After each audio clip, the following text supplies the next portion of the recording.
halor jongi dilemba.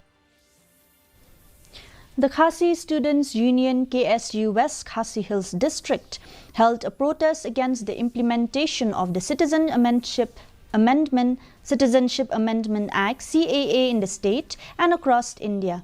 The protests burned copies of the CAA rules and raised slogans against the act.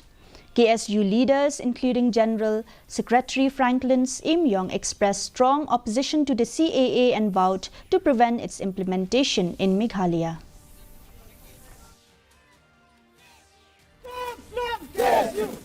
Tuyuskan hakamangrem banyak persya ay ginigaan. Pagtunanga kamayakwa magpagkalango kami kapuar ko lang ba. Kajag baru jangi kapan dakadokha.